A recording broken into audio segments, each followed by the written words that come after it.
Hello everyone, today I will show you how to change an image resolution using Nitro Pro PDF Editor. Open your PDF file with Nitro Pro PDF Editor and I'll change this image resolution. Now click on this home option, this menu bar, and here you will find this edit option. Click here.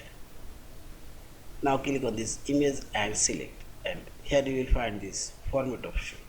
Now click here, and this is image resolution option, and click on this down arrow and select your custom option, and this resolution dialog box open, and click on this resolution and select your down sample image.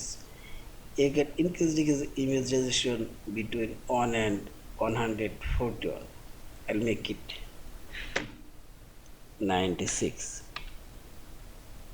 I'll say OK and I'll say this image resolution will change, and click on this image properties and see this image DPI now says.